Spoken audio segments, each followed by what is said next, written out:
Right, afternoon. I think we're online after a little bit of problems there. We think we've got a connection now. It is about 20 to 6 on deadline day. Paddy Davitt alongside me, David Freezer here. You last heard from Mark Armstrong and the boss, Chris Lakey, about 2 o'clock, and a couple of bits of news confirmed since then. I'll let you take it away, Pat. Yeah, nothing too exciting. I think we probably expected Harry Toffolo to go out and join Doncaster, League One Doncaster, on loan until early part of Jan, and a line. I think that you pretty much were all over there last 24 hours, mate. And August Herlinson cut his ties to Norwich in England and has rocked up at Brombu, one of the Danish powerhouses. So a little bit surprising. Maybe that's more of a sort of a signal to the changes and the flux that's going on with the academy. Obviously, departure of Mr. Money and one or two outs, one or two ins at that level.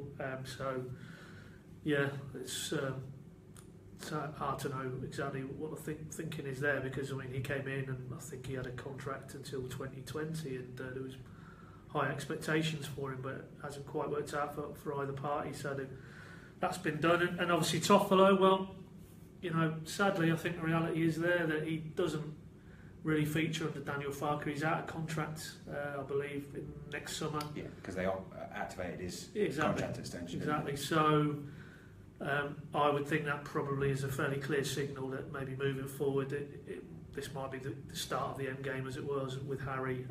Also, as well, I read into that it's further confirmation with Mr. Hanley coming in yesterday, and we saw it all the way through pre-season really, that Daniel Farke wants to play a 3 and 2 wing backs, and in that system it's going to be James Husband and Marco Stiepermann. There is 2 options. Jamal Lewis when he comes back from injury, possibly the 3rd option. So in that format, no place for Harry, I'm afraid. Yeah, that seems to be the way we're moving towards. We mentioned it last night, didn't we, after Hanley signed, that the 3 at the back seems to be what suits the squad at the moment. It's a bit unfortunate for Harry. I mean, I always try and look at it through the prism of trying to forget the fact that he's an academy player and an FA Youth Cup winner, because I often wonder whether that maybe clouds judgment a little bit. I mean, from the bits and pieces we've seen of him in a first team shirt for Norwich, he's done fine, hasn't he? I mean, he's played 2 cup games and he looked okay. He did give a penalty away against Coventry, but that was maybe a little bit harsh. But he's played a lot of football in League One, hasn't he? He's been Swindon, Peterborough, Scunthorpe last year, but never really nailed down that starting place. I had a quick look at the Doncaster website, and Darren Ferguson says they were looking at him in the summer. Yeah. And the lad that they then signed has now got injured, so they brought him in. So it's on. He's there on loan until January, isn't he? Do you see any way of Harry forcing his way in here, or would it have to be a case of, hopefully we don't have to go there, but James Husband and Marcus Stiepermann don't nail down that position? Well, I mean, then the dynamic changes, but right here, right now, and now for the foreseeable future, they don't think they need him. You can maybe draw a parallel with Ben Godfrey, where Daniel Farke said, on a selfish level, you'd keep him here because he's not that far away from the first team, but on a purely personal level for the lad, his development, he needs to go and play games. And if that's true of Ben Godfrey, it's definitely true of Harry Toffolo, because he's a little bit older, and it's a shame for the guy that he hasn't quite made it, because I said on the live blog earlier today, I distinctly remember going out covering a pre-season tour under Alex Neil where Harry Toffolo looked like he was seriously laying down a threat to Martin Olsen at that point. Yeah. And of that crop of Youth Cup winners, he looked like the one who might be kicking on. Obviously, it hasn't happened for him. It's happened for Jacob Murphy, his twin, to a slightly lesser degree. And you've seen lads like McGeehan and Kyle McFadden had to move on, and Cameron Normans of this world even dropped down a few tiers. It's that great imponderable when they're that age and they come through and they're promising.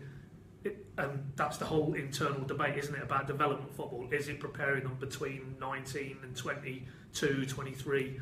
And unfortunately, Harry's maybe fell through the cracks a little bit at Norwich. And good luck to him. He needs to be playing games now. He needs to be nailing down regular football. If it's not going to be at Norwich moving forward, then he needs to find options elsewhere, particularly with, as I say, the amount of contract next summer. He played in the first pre-season friendly at Cove, didn't he, in Ireland? And then I think it was a leg muscle injury, wasn't it? I think Daniel Farke kept saying it was just a muscle injury. Yeah. So I think it was in his leg. But A few questions there, Dave. Yeah, Keith Shaw says, hello boys. Hi Keith. Richie Bolderow, any news on the French striker we've been linked with today? I think I've got that name here somewhere. Yeah, Nathaniel Joulin from Le Havre. Now, I've been kind of in rugby mode all day today because I'm working on a rugby magazine that my deadline's tomorrow. So I've been kind of had my head in that all day. But you've been keeping a closer eye on transfers throughout the day. Well, where's this come from? This rumour? It's I think it's some of the French websites, but he's a League Two, isn't he? So he's playing in the second tier.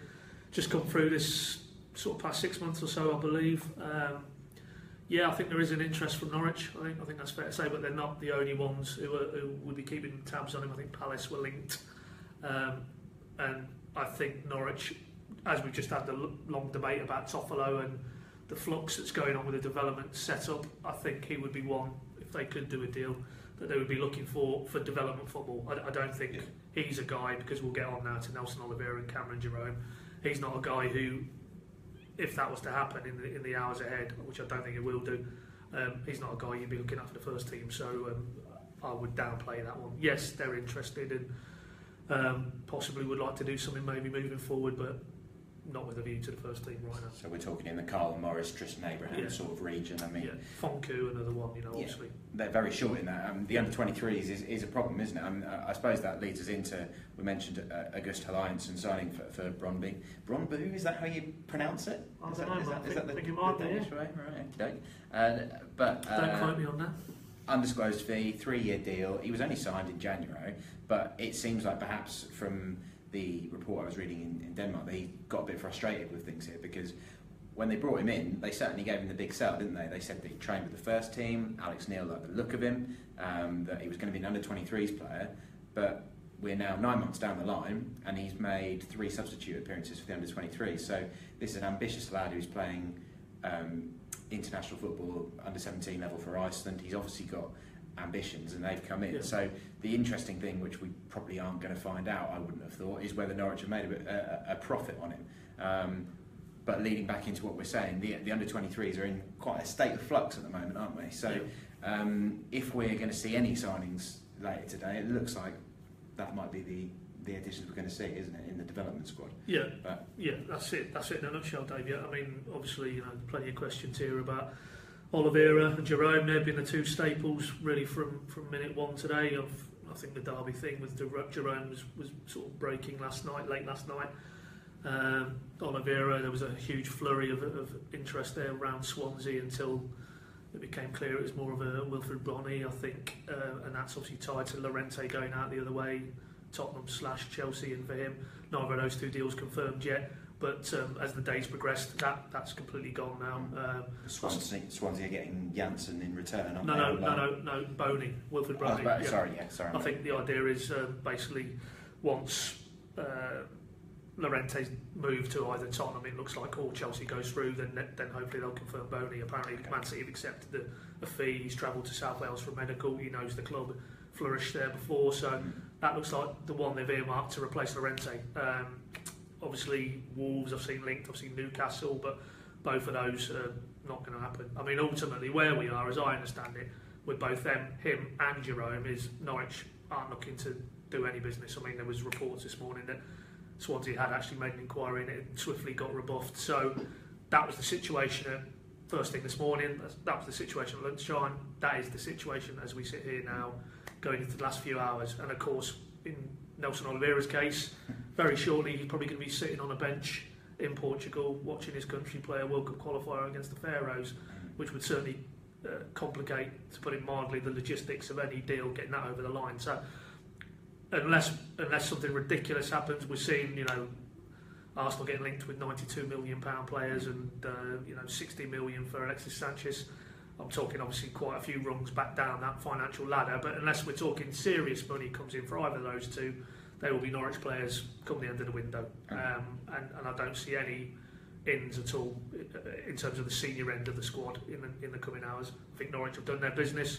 Hanley was the last big money buy yesterday. Stuart Webber's not an advocate of the mad Sky Sports News try to beat the fax machine dash on deadline night.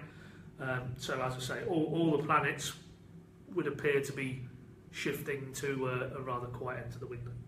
Yeah, and to put that into context, their match is 8:15 kickoff. It's 10-6 now. So short of them, of Nelson actually agreeing to something in the dressing room either side of that game, I think we can pretty much put that one to bed. So Nick Deal asked, that is Oliveira definitely staying? I think you've pretty much given the answer there. Yeah. Tom Hill, unfortunately, no news on Naismith going. Now, I think this hasn't moved on from the last year really. It's his wages which are the sticking point, aren't they? Yeah, to a degree, but and I don't think it's been anywhere near the levels of interest. I was trying to think whether it was January or was it last summer when Sunderland were heavily touted. Yeah, I mean, in fact, I think it was this day last year, wasn't it? Because I distinctly remember he was with the Scotland squad as well on that occasion, as he is now. But I don't believe this window has been anywhere near the interest, and as you rightly say, I'm sure the financial side of things is a factor. But also, from his point of view, led to believe he is absolutely desperate to make it here. Farker had literally been in the job 5 minutes, and he was in to see him at Colney. Told me he hasn't delivered, he knows that, he's honest enough to admit that in a Norwich shirt, but he wants a chance to try and make it here. So, as we're discussing with not just Naismith, but any of these deals, both whether it be Norwich or further afield, deadline day, you need 3 elements for any deal to come off, and that's the buying club, the selling club, and the player/agent. If all those 3 are in agreement, deals happen. So clearly Stephen Naismith has made it clear he wants to be here. He's not going to be pushing for a move, nor is his agent. So in answer to that, he's here for the foreseeable. I think what's interesting with Naismith as well is people talking about the lack of striker cover.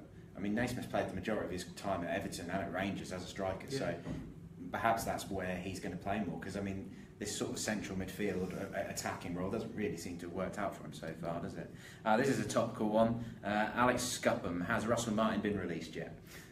He is Marmite at the moment, isn't he? There are some people who just got it in for Russ, and some people who love the bloke, frankly, because he's a nice guy, isn't he? Well, I mean, in terms of the media side of things, he's fantastic. He's an intelligent guy. He's very articulate. He cares. He passionately cares about his football club.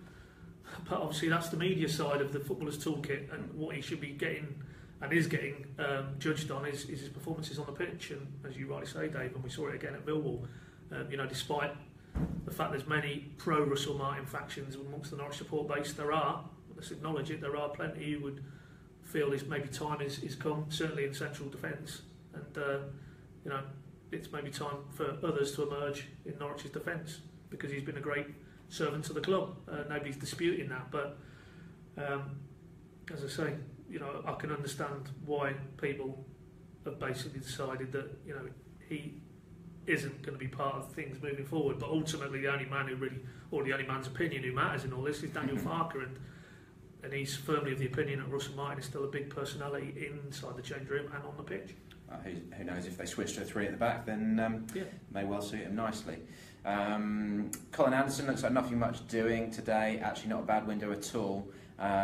Would have liked to strike a question mark. Well, I mean, the guys over my shoulder on that TV at Sky Sports, they like everything to be done on deadline day if at all possible, don't they? They like the excitement of it all, but what's got to be remembered in the Norwich City circumstance is that there's 11 senior players arrived this summer. There's more than that gone out. There's been a huge churn. The transfer window is a couple of months long, so that can't be forgotten about, can it? They've already done a heck of a lot of business. That's a real good point, Dave, because as you rightly say, deadline day, fanned by ourselves in the media, certainly fanned by Sky, it does lead to this kind of panic mode and filtering a whole window through the events of 12 hours on the final day. But the reality is, Norwich, over the entire piece, have done huge amounts of business. Now, there's a different debate if we want to rate the quality of that business, and it's probably too early still, to definitively make judgments on players who've been signed. I know there's a lot of criticism around James Husband. Certainly Franker hasn't really grasped the nettle yet, and there's reasons for that in every individual case. But you cannot argue with the volume of business in terms of the turnover. It's been a huge job, and Stuart Webber said all along, it will not get done. What Norwich are trying to do will not be completely done and dusted in this window. This is a 2, 3, 4 window strategy, and we're just seeing the first phase of it. And it's that old Chestnut again, progress and patience. That's what's required, I'm afraid. You just can't afford to lose to 4-0 to Millwall too many times along the way, can you? This one follows on to that nicely. Robert Ingles, just seeing Lee Catamol outside Morrison's. It's just the sort of rumour we're looking for today. I'll tell you what, I would take him. I know he's not everyone's cup of tea, but down here the other week again, he bossed midfield for Sunderland. He's the type of player they don't have, but really looking at it, he's the type of player Daniel Farke wouldn't want, because he's more the technical end of his midfield skill. You're Alex Tetty type more, isn't he? Yes. I can't imagine Sunderland letting him go, because he's a popular guy up there as well, isn't he? David Howes says he won't rest easy until the window slams shut. I still remember Bradley Johnson leaving quite late on a deadline day. So what, 2 years ago, Jono? Yeah, none of us really saw that coming, did we? That was proper left field, wasn't it? Somebody's pointed out to me on the blog earlier an inward that really caught us by surprise, James Maddison. That was a late one, you know. Literally, there was no whiff of that, I don't think, until probably about 11:30 that night. I think the window closed midnight on that occasion. Wasn't that when David McNally hinted that there was one for the future coming as well? Yeah. So you never quite know, but as I say, all the signals we've had are indicating it's not going to be that. It's going to be more of a sedate final few hours for Norwich. Yeah, Harry Kane as well. I think he was late. I mean, whatever happened to that guy? Alex, keep him coming. Just seen Bradley Johnson in boots. Well, has he still got the ponytail? He'll probably need his hairbands, won't he, to keep the man bun up. Is there anything in Nelson leaving? We've already answered that, I think. There's a lot of people talking about Olivier. I think the Norwich fans and Reading fans are sort of becoming social media enemies over this, aren't they? Because there are a lot of fake accounts and stuff just banging this drum over and over again, when there doesn't really seem to be too much based in reality on it, really, does there? Well, I mean, ultimately, as I say, if Swansea did inquire and the figure was 12 and Norwich said no business, then I don't know where Reading would find 12, because all the reports I saw throughout the window were nowhere near that figure. Yeah. And they did a Luco yesterday, didn't they, from Fulham? So saw 7.5 million mentioned. I think it'd be a stretch. I think they could then go and come back in and sign another striker for that and more. They've already got Kermagant as well as their main man, isn't he? So I mean, are you going to fit all three of them in a team? They've got other good players as well. So right, I think we'll wrap it up in just a couple of minutes. Carl Chapman asks, all gone quiet on Aidan Flint. I think we can basically say that Grant Hanley was the man that's put pay to that, hasn't he? So the other thing, I'm not 100% sure if Chris and Mark mentioned, but it just occurs to me, is Mitch Fite going out on loan to Torquay. I don't know whether they covered that or not in our last Facebook post, but I'd say I'm a bit surprised to see him going to the team bottom of the National League, because I thought he could have been capable of pushing the first team squad this year. So that's another player who's gone out. He's there till January. I think his contract's up next summer as well. So do you see a future for him at the club, or do you think that it's just circumstances are going to leave him behind, as so often happens with youth players? Look at Corey Smith, for instance. Yeah, well, I mean, we're bringing it full circle, and the answer is you put him in the Toffolo category. If that is his contractual situation, then it's probably a signal that he isn't going to be part of Norwich's first team future moving forward. But then he's a little bit younger than Toffolo, isn't he? So you could, as long as there are talks ongoing with a potential view to extending his contract, then you would see this period as go and play some games. You maybe outgrown development football, go and play some men's football. But obviously we're not, without the benefit of hindsight, we don't know if there are talks contractually about that. But I guess, come January, if there's no new deal on the table, then I think you probably can draw your own conclusion that he's not part of Norwich's future. To bring that full circle as well, he went on loan to Breidablik in Iceland, didn't he? Which was presumably part of the Augusta Lionsson deal. So, not sure what's going on with that situation. But I think we can probably wrap it there. We will probably be back with you at some point on Facebook Live at some point tonight. It kind of depends on if anything happens, because if there's nothing to talk about, then I'm sure you've got better things to do with your time. But I'm sure plenty of people will be waiting up till that deadline as well. See, Arsenal are spending 90 odd million on someone. So no, apparently it's fallen through now. Is it? Yeah. Okay. Deadline day for you.